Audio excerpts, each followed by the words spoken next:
बसल्याचं नाटक करतो. फोडोस काढला पाहिजे सगळे मोहाच्या गिरी का तुझी. बोल. 1 मिनिट. या अंगद कडून असं नेमकं काय हवं होतं तुम्हाला? माझ्या बाबांच्या खुनाच्या केसमध्ये अंगद एक महत्त्वाचा साक्षीदार होता. अम्मा मला घेऊन चल. नाही, त्या कोमात गेल्या. इन्स्पेक्टर साहेब, मॅडमना तुमच्याशी बोलायचंय, प्लीज बोलता.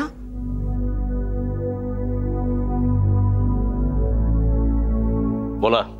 इन्स्पेक्टर सर, मी शीतल देशपांडे यांच्या घरी आहे. इथे एक विचित्र अपघात घडलाय आणि मला असं वाटतंय हा घातपात.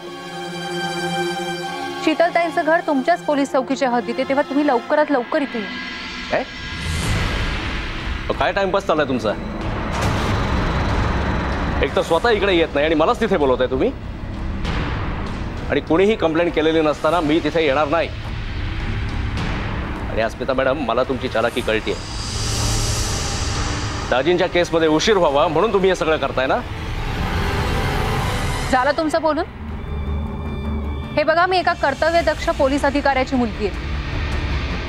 इथे एका असहाय्य अंधबाईला मदत करण्याचा प्रयत्न करते आणि तुम्ही कंप्लेंट केली नाही म्हणून अडून बसलात. तुम्ही जर माणुसकी दाखवली नाही तर इतरांकडून तरी काय अपेक्षा ठेवायची? हा, ठीक आहे, ठीक आहे, मी हवालदार मोरेंना पाठवतो. पण एक गोष्ट लक्षात ठेवा, तिकडे कितीही इमर्जन्सी जरी असली तरी इथली कारवाई थांबणार नाही. समजलं? ठीक आहे. हवालदार मोरेंना मी पाठवतो. तुमच्या मॅडम जिथे कुठे आहेत तो पत्ता द्या. मोरे. मोरे, शीतलताई या इथे उभ्या होत्या आणि पंचम तिथे बसला होता पियानो समोर. पंचम, प्लीज तिथून पुन्हा एकदा वाजवतोस? I am sorry. मी पियानो वाजवत असतानाच मम्मा गेली. मी पुन्हा कधी पियानो नाही वाजवणार. अहो, त्याच्या जखमेवर मीठ का चोळताय तुम्ही? पंचम, नोटेशन्स. तिकडेच. ओके.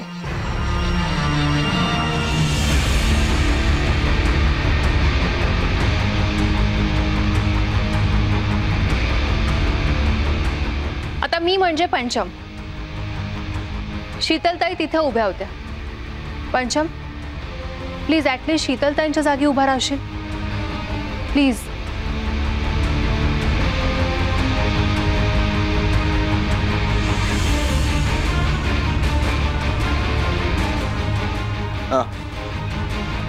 कला, तू किचन मध्ये होतीस बरोबर?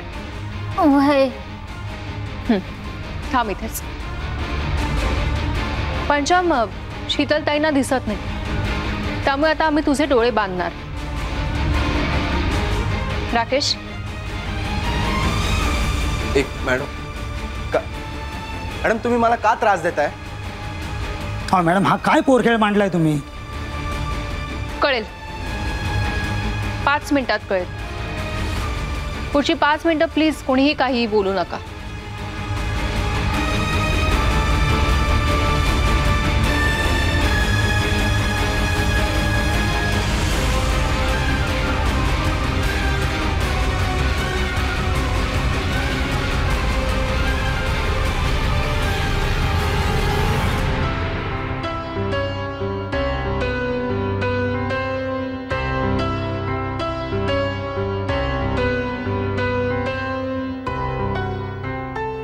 पंचम, पट्टी काढू नकोस. तू फक्त ऐकत राहा. शीतलताई ऐकत होत्या तसं.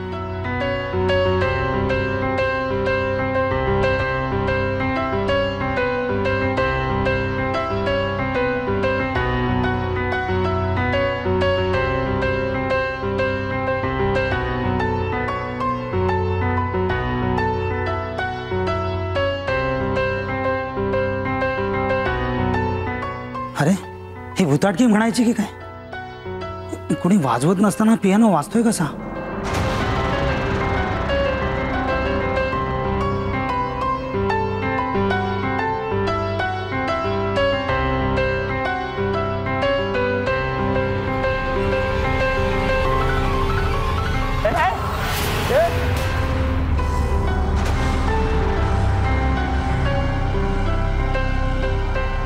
पण आहे हा? शी. हे सगळं बंद करा. हो मोरे साहेब, तुम्ही तरी सांगा ना, माझी आई गेली आहे. काय काय चालू काय आहे? काय चाललंय? काय चाललंय हे सगळं? शीतलताई कशा पडल्या याचं प्रात्यक्ष. म्हणजे तुम्हाला काय म्हणायचं, मी मम्माला मारला? मॅम हे बघा, मी त्यावेळी पियानो वाजवत होतो. पियानो तर आत्ताही वाजतोय.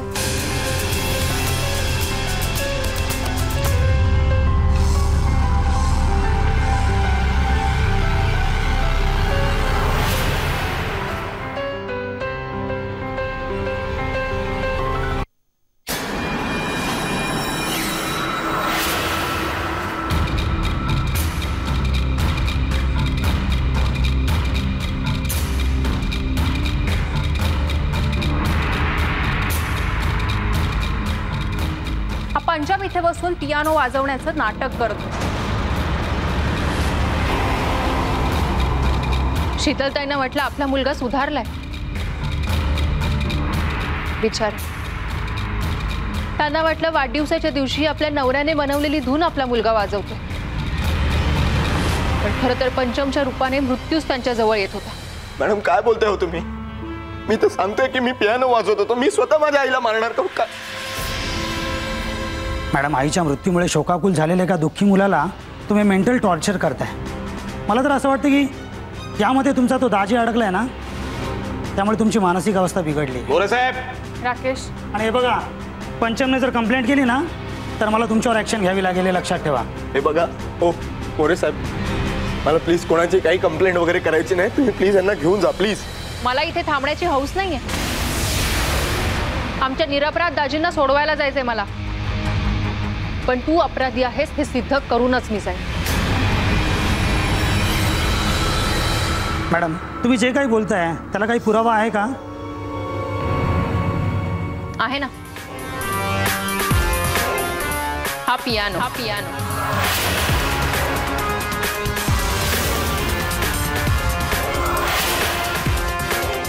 मी पहिल्यांदा इथे आले तेव्हाच मला कळलं होतं की पियानोची ही पट्टी बिघडलेली आहे.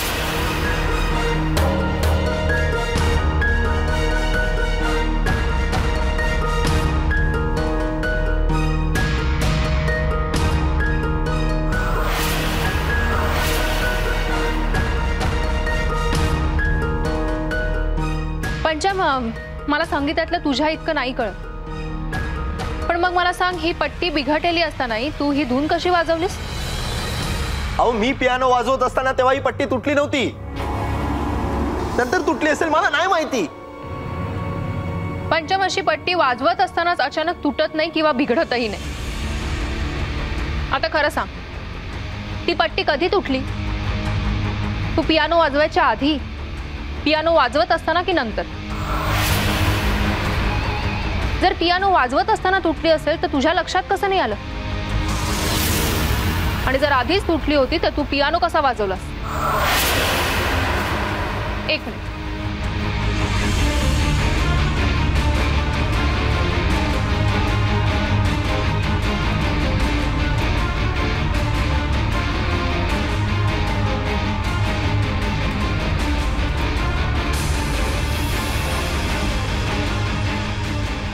हा स्पीकर हा का लावला होतास इथे?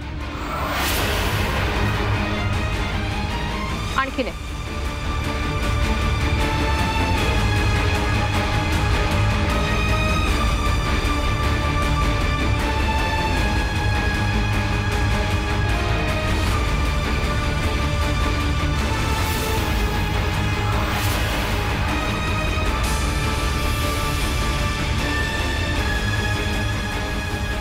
आणि हा रेकॉर्डर हा का लावला होता? अहो, मी तुम्हाला हेच सांगतोय, मी स्वतः लावलं होतं हे सगळं माझ्या प्रॅक्टिससाठी. तुम्हाला कळत का? अम्मा असं लावली होती इथे. मग तिने सांगितलं असतं तुम्हाला सगळ्यांना, मग कळलं असतं या सगळ्यांना. आता त्याच काय ते खरं सांगतील.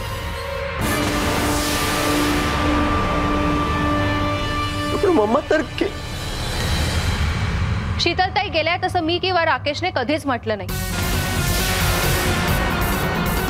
असा समज तू करून घेतला, कारण तुझ्या मनात तसं होतं आणि ते असंच घडावं यासाठी तू आटोकाट प्रयत्नही केले. राकेश जेव्हा तो निरोप घेऊन आला तेव्हाच माझ्या हे लक्षात आलं होतं. तुला वाईट वाटेल कदाचित, पण राकेशने दिलेली बातमी खोटी होती. शीतलताई कोमात गेलेल्या नाहीये, त्या अगदी व्यवस्थित आहेत. मोरे साहेब, यांना हॉस्पिटलला घेऊन चला. आता तिथे गेल्यावर शीतलताईच खरा प्रकार सांगतील. चला.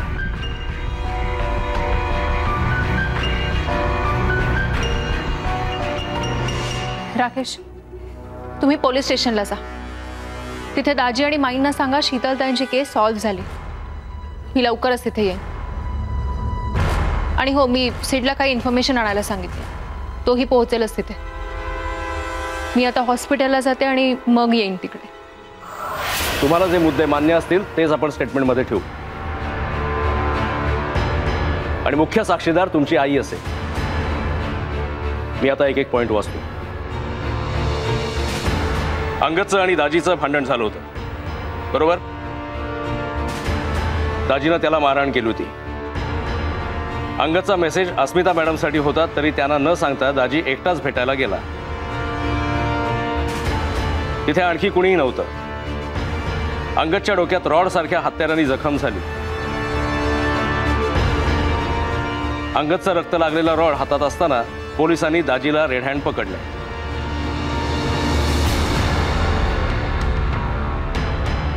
बरोबर आहे सगळं? तुम्हाला मान्य आहे?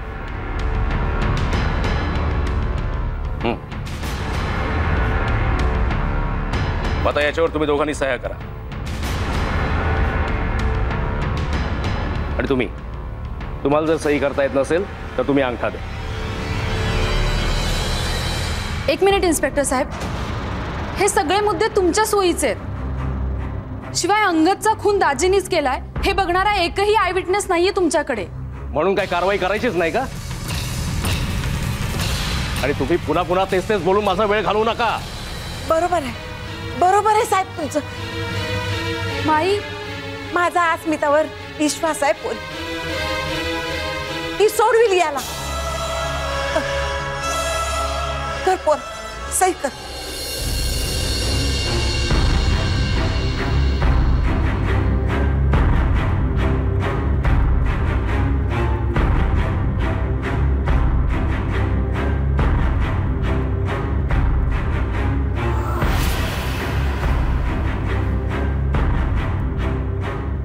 थांबा दाजी.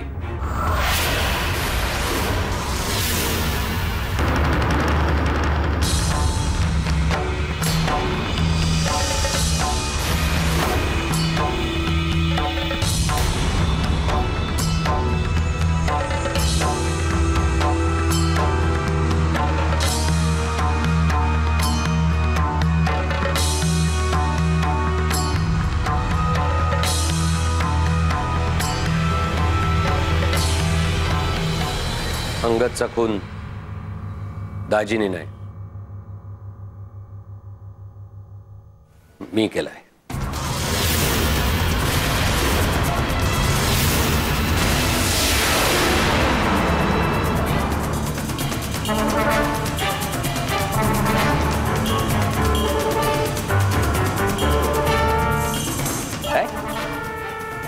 अंगदचा खून तू केलास? हो. दाजीना सोडा, मला अटक करा. याला वाचवण्यासाठी सगळं करतोयस ना? नाही, मला अंगद बरोबरचे काही जुने हिशोब चुकते करायचे होते. संपवला.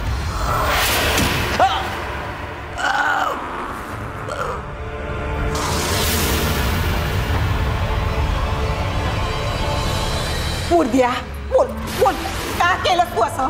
का केलंस तू असं? अरे तुला ठाव नव्हतं वैर त्यो कोण होता त्यो? हा तू तू करून चरून मोकळा झालास. अरे पण तो लई कामाचा माणूस होता हे ठाव नव्हतं वैर तुला.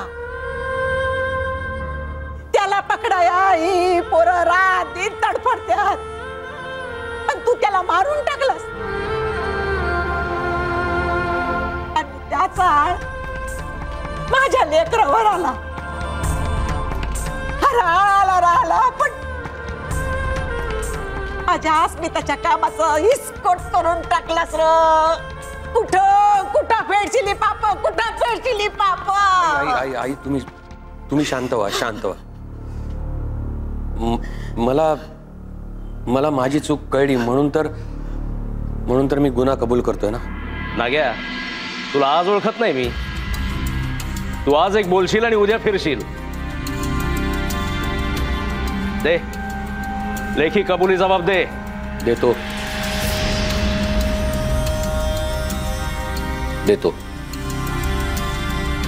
साहेब, पण दाजींना सोडा. हा खून दाजींना नाही मी केलाय. तू आधी जबाब तर दे. आणि एकाच गुन्ह्यासाठी आम्ही दोघांना कशाला अडकून ठेवू? साहेब माझा एका गुन्हा मी केलाय. मी मारले त्याला, यांनी नाही. यांना सोडा.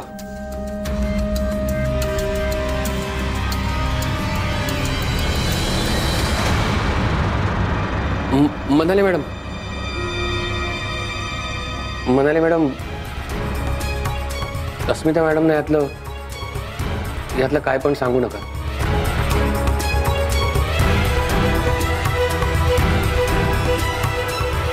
हवालदार जबाब घ्या. नाव नागेश. स्टेबल आहेत, फक्त जास्त स्ट्रेस देऊ नका.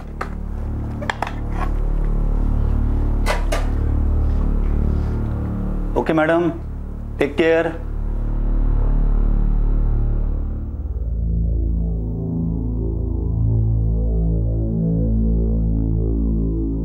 शीतलताई, कसं वाटतंय तुम्हाला आता? ठीक आहे. शीतलताई, तुमच्या गुन्हेगाराला घेऊन आले मी आणि सोबत पोलीसही आलेत. सांगा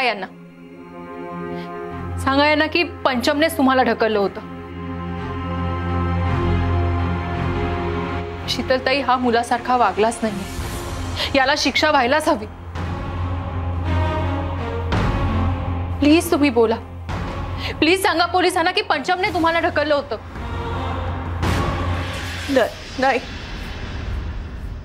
तुम्ही का त्याच्या चुकांवर पांघरून घालताय? तुम्हाला माहित नाही पण पंचम पियानो वाजवत नव्हता. त्याने रेकॉर्डिंग ऐकवलं होतं. मला माहिती होतं की ते रेकॉर्डिंग आहे.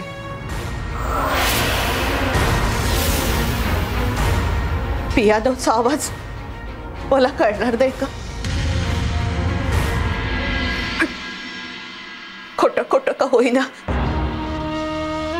पंचम हे सगळं माझ्यासाठी करत होता.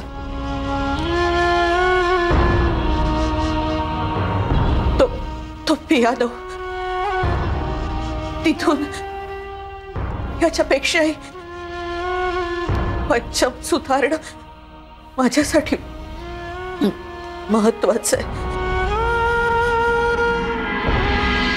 मला तुमचं आईचं मन कळतंय. पण तुम्ही जर याला माफ केलं तर चुकीचा संदेश आहे. मी पैशासाठी स्वतःच्या आईच्या जीवावर उठणाऱ्याला मी कधीच माफ करणार नाही.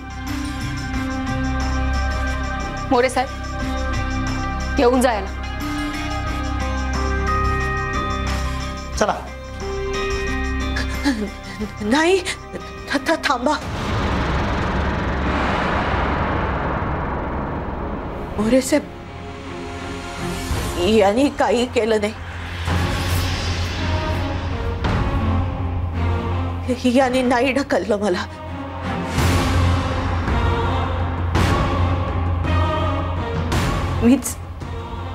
मीच तोल जाऊन पडले.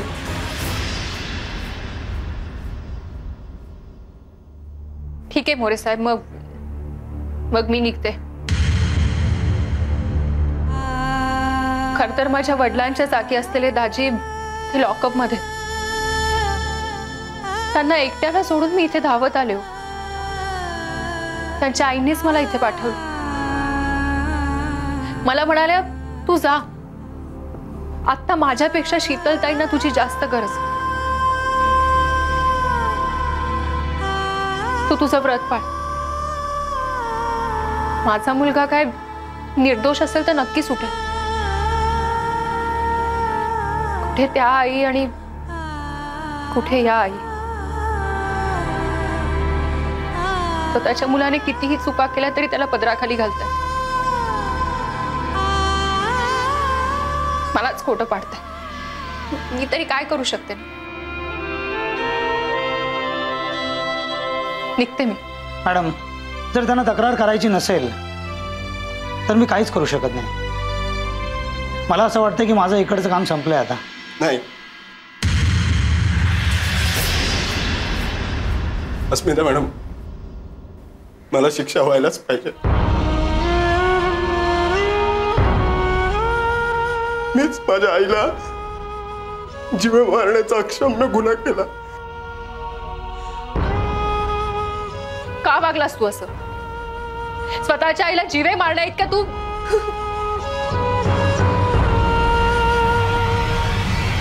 खूप पैसा, ऐशोआराम सगळ्याची सवय लागली होती.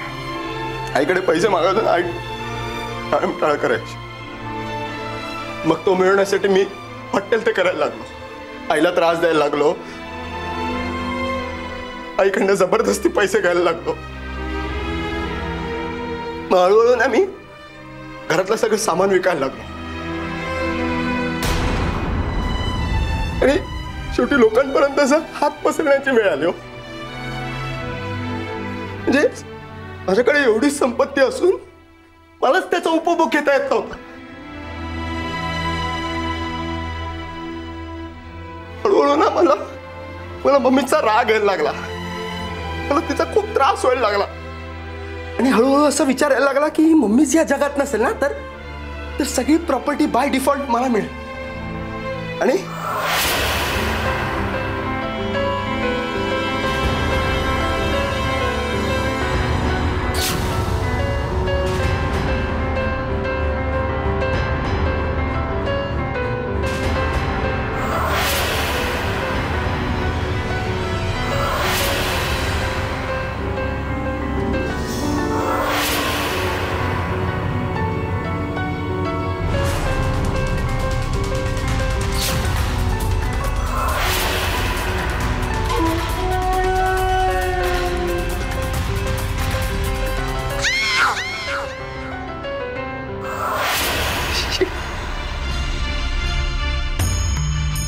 का असं वागलास तू? अरे आई आहे ती तुझी. अच्छा, अच्छा, इकडे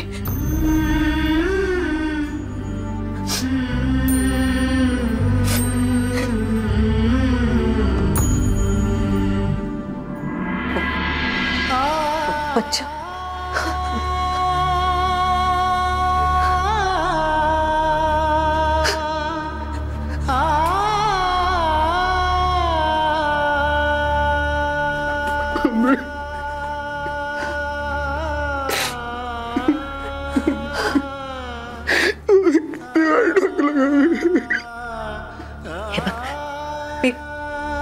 मी तुला काही सांगणार. सगळी प्रॉपर्टी तुला देऊन मी आता वृद्धाश्रमात जाणार आहे. तू सुखी राहा. नको, चुकलं ग. मम्मी मला माफ कर. असं नाही म्हणणार मी, पण मला प्रायश्चित्त करायची एक संधी दे ना ग. शीतलताई, मला अजूनही असं वाटतं की याला कायद्याने शिक्षा व्हायला हवी. मगच याला सुधारण्याची संधी द्या. अर्थात तो काय निर्णय घ्यायचा आहे तो तुम्हालाच घ्यायचा आहे.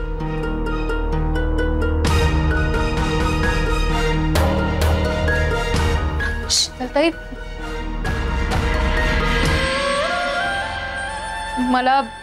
मला कळतायत तुमच्या भावना, पण पंचम जर आयुष्यभर तुमच्याशी व्यवस्थित वागला ना, तर त्याहून जास्त समाधान मला कुठल्याच गोष्टीने मिळणार नाही.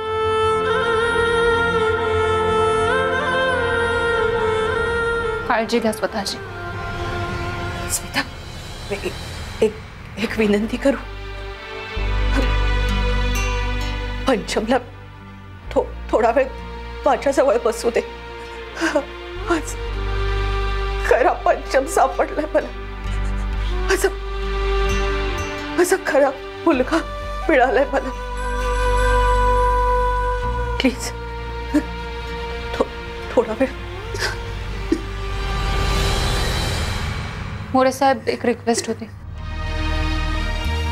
पंचमला थोडा वेळ त्याच्या मम्माजवळ बसू द्या प्लीज. ठीक आहे, मी थांबतो बाहेर.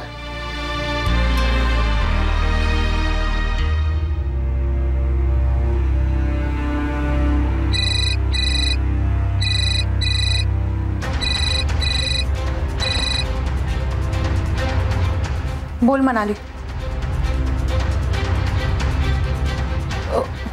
हो, मी येते तिथे. साहेब, ओ साहेब ऐका ना साहेब, आता स्टेटमेंट दिलं ना आपण, आता सोडा ना दाजीना. चल मागे चल. तू का वळवळतो रे? साहेबांशी बोलतोय ना. हा साहेब आता शब्द फिरवू नका साहेब. दिलं ना आपण स्टेटमेंट, सोडा ना दाजीना प्लीज. तू खोटं बोलतोस असं मी म्हटलं तर? पण मी खरं सांगतोय तुम्हाला. कशावरून हा खून तुम्ही दोघांनी मिळून नाही केला? अहो नाही, मी एकट्याने केलाय, मी सांगतोय तर. नागेशराव, या अस्मिता मॅडम, बघा कसे प्रामाणिक साथीदार आहेत तुमचे. एकाला सोडवायला निघालो होतात, आता दुसरा सुद्धा अडकला स्वतःहून. म्हणजे इन्स्पेक्टर साहेब काय झालंय? नागेशने कबुली जबाब दिलाय.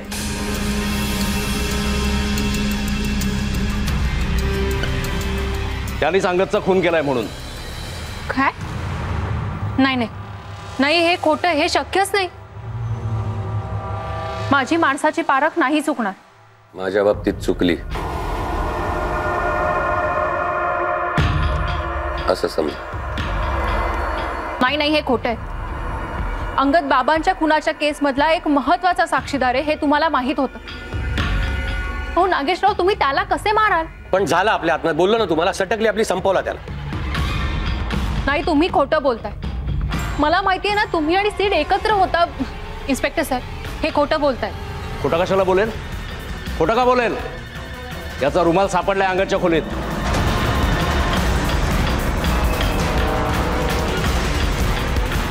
पण मग आधीच्या तपासात कसा नाही सापडला? नाही सापडला, नजर चुकीनं राहून गेला. असं होऊ शकतं ना. कशाला उगाच वेळ घालवताय माझा मॅडम? नागेशराव, खरं सांगा प्लीज, खरं सांगा. मला माहिती दाजींना वाचवण्यासाठी तुम्ही हे सगळं करताय ना. नागेशराव, बोला काहीतरी. नागेशराव प्लीज. नागेशराव, ठीक आहे, तुम्हाला माझी शपथ.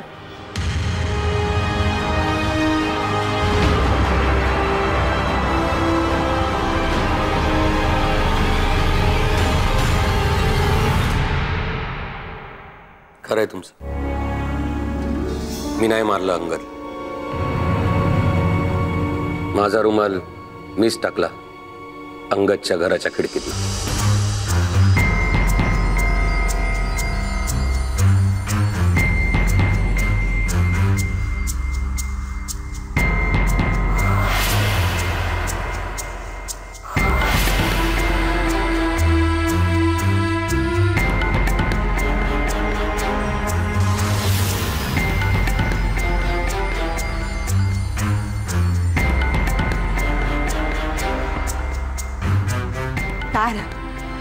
काय रे बाबा, का केलंस असं? आज चुकले. नाही ते बोलले मी तुला. नाही आई, असं असं असं काही नाही आहे. हे बघा, दाजींसारखा माणूस यात अडकता झालं का तुमचं? संपला का फॅमिली ड्रामा? हे पोलीस स्टेशन आहे, आमची ही कामं असतात. इन्स्पेक्टर साहेब प्लीज ऐका. अहो हे खोटं बोलतायत, दाजींना वाचवण्यासाठी हे सगळं करतात. काय चाललंय का तुमचं? हा? काय चाललंय? पोलिसांचा कबुली जबाब म्हणजे काय पोरखेळ वाटला तुम्हाला? हे बघा, कायदा जर तुमच्या मूड प्रमाणे चालायला लागला ना तर या केसचा कधीच निकाल लागणार नाही. आणि हे दोघं जोपर्यंत निर्दोष सिद्ध होत नाही तोपर्यंत मी यांना सोडणार नाही.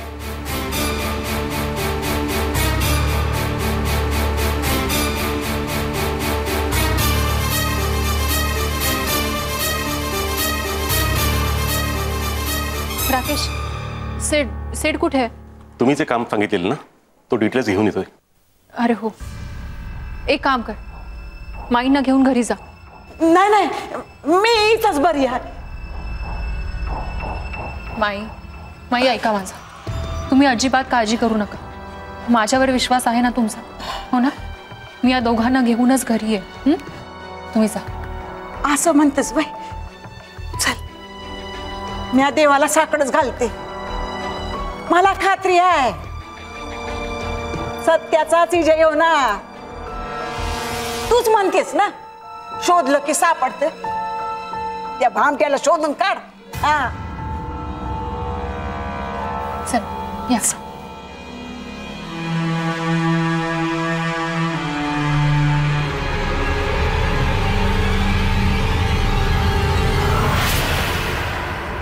इन्स्पेक्टर सर, पोस्टमॉर्टम रिपोर्ट आलेत.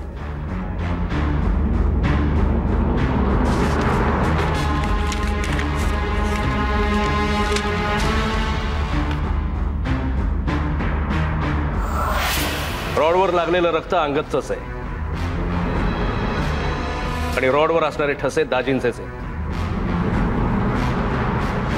केस एकदम क्लिअर आहे मॅडम. पण इन्स्पेक्टर साहेब, जेव्हा पोलिसांनी तो रॉड ताब्यात घेतला तेव्हा त्यांच्या हाताचे ठसे त्यावर आलेच असतील ना? डिटेक्टिव्ह आहात ना तुम्ही? अहो मग मर्डर झालेल्या ठिकाणी पोलीस हँडग्लोव्ज घातल्याशिवाय वस्तू हाताळतील का? एवढी साधी गोष्ट कळत नाही तुम्हाला? एक्झॅक्टली. मग त्या खुन्याने सुद्धा हँडग्लोव्ज वापरले नसतील कशावरून? नाही कोण म्हणतंय, पण इथे वस्तुस्थिती वेगळी आहे.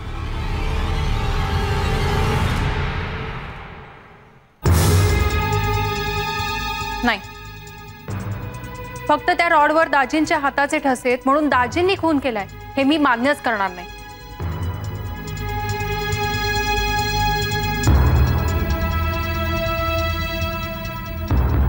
दाजी, काल संध्याकाळी आपण एकत्र होतो घरी, हो ना? त्यानंतर शीतल त्यांची केस आली म्हणून मी निघाले आणि मग मी गेल्यानंतर चिठ्ठी आली म्हणून तुम्ही निघालात, बरोबर? इन्स्पेक्टर सर, त्या पोस्टमॉर्टमच्या रिपोर्टनुसार अंगदचा खून किती वाजता झालाय? प्रायमरी रिपोर्टनुसार संध्याकाळी 6 ते 7च्या दरम्यान असेल. 6-7च्या दरम्यान. एक मिनिट. नागेशराव, संध्याकाळी 6 ते 7च्या दरम्यान तुम्ही कुठे होता? सांगा ना त्यांना. तुम्ही आणि सीड एकत्र. मॅडम हे नागेश दादा, तुम्ही म्हणजे तुम्ही मॅडम, नागेश दादा इथे कसे? अंगदचा खून केलाय त्यांनी. काय? हो पण कसं शक्य आहे? नागेशनेच तसा कबुली जबाब दिलाय. नाही नाही, तुमचा काहीतरी गैरसमज होतोय. म्हणजे अंगदचा ज्या वेळेला खून झाला त्यावेळेला मी आणि नागेश दादा आम्ही एकत्र होतो, त्याला शोधत होतो आम्ही. जेवंद्राला मांजर साक्षी. इन्स्पेक्टर साहेब, आम्ही दोघे एकत्र होतो हे सांगणारे खूप साक्षीदार आहेत आमच्याकडे. इन्स्पेक्टर साहेब, एक विचारायचं होतं. दाजींना निरोप मिळाला म्हणून दाजी तिथे गेले, पण मग पोलीस तिथे कसे पोहोचले? कारण अंगदच्या जीवाला धोका आहे असा मेसेज आला होता माझ्या मोबाईलवर. सेट.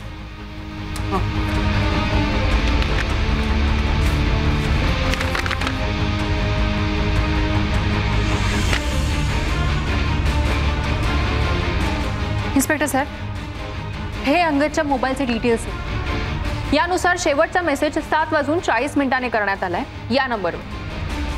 हा नंबर बघा, हा तुमचाच नंबर आहे का?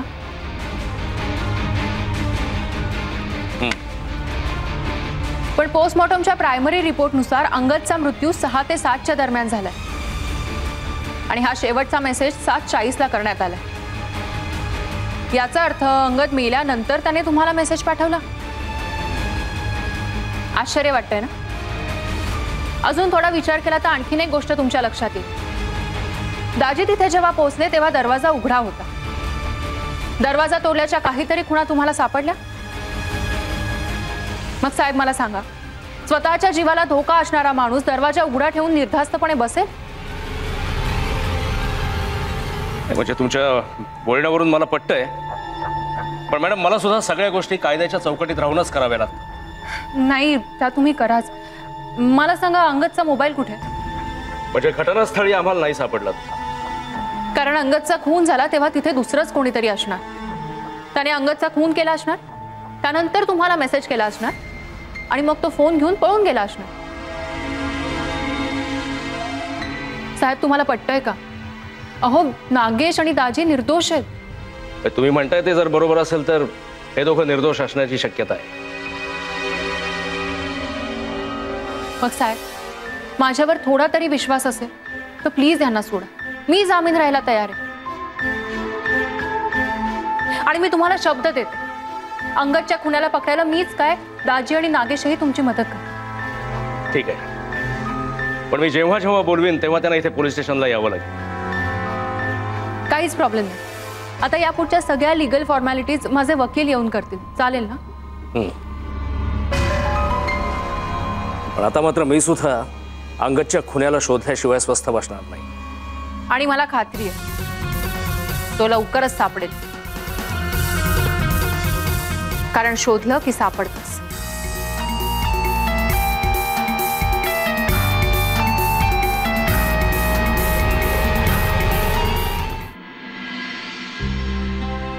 अस्मिता, पोरी दिल्या शब्दाला जागलीस बघ तू।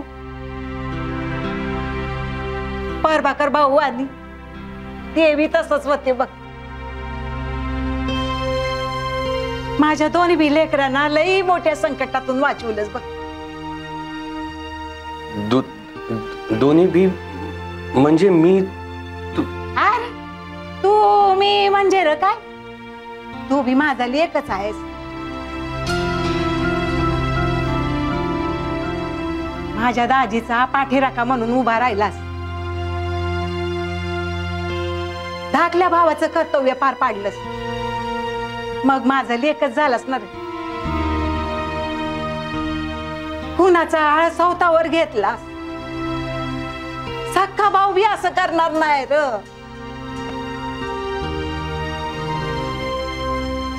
आलेस मी।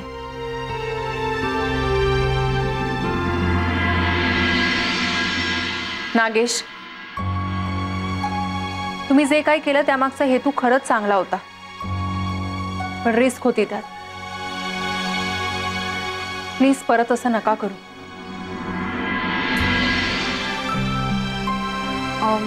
मॅडम, आता आम्ही निघतो। चल सिद्धेश। मॅडम, दाजी येतो, नागेश दादा येतो। मी पण निघतो दाजी। मॅडम येतो मी। कधी पण कसली बी मदत लागली तर जरूर बोलवा। येतो दाजी। हे पोरानो, अरे कुठे निघाला? काल गा नवन वन करता या उपाशी तपाशी फिरतायसा आणि तसंच निघालच बाय। या गोडाधोडाचं करती, पोटभर खाल्ले बिगर कोणी विहीतून हालायचं नाही। हो चालेल। मला पण चालेल। हा, आता सगळे खाऊन जाणार असतील तर मी पण थांबतो, मी खाऊन जाईन। आता कस, चला चला हात पाय धुवून घ्या।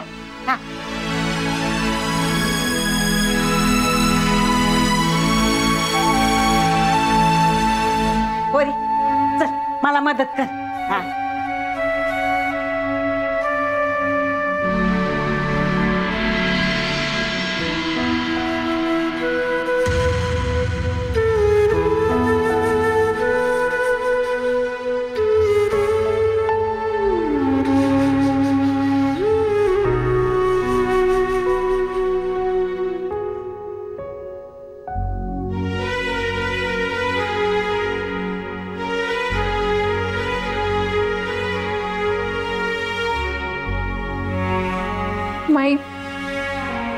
माई अंगद बाबांच्या खुनाचा साक्षीदार होता. त्याच्या इतक्या जवळ जाऊन पोहोचले आणि होरी, काळ हे समद्यावरचं लई मोठं औषध आहे असं म्हणतात. तुझ्या प्रत्येक प्रश्नाचं उत्तर येळ आल्यावरच तुला गावल बघ. आलेच.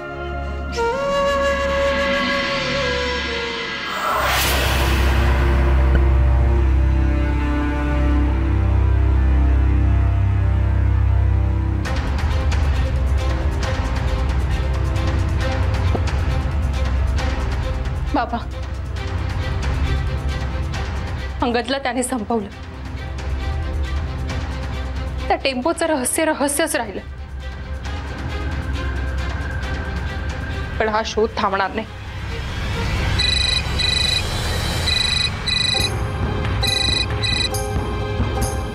हॅलो, बिचारा अंगद तुझ्यामुळे संपला. कोण बोलतंय? नाही, ते तुला कधीच कळणार नाही. आणि हुशारी करून फोन ट्रेस करायचा प्रयत्न नको करूस. उपयोग नाही होणार. मी काय सांगतोय ते ऐक. आता बाकीच्या तिघांच्या माग नाही लागायचं. ते मला ठरवू दे. तुझ्या हाती काहीच लागणार नाही ना. पण ते मात्र नाहक बळी जातील तुझ्यामुळे. अंगद सारखाच त्यांचाही अंत होईल. किंवा कदाचित त्यातला कोणी तुलाही संपवेल. संपवू दे, मला त्याची पर्वा नाही. पण एक गोष्ट लक्षात ठेव, मी तुला सोडणार नाही. गाठ माझ्याशी. एक ना एक दिवस तुला माझ्या समोर यावंच लागेल.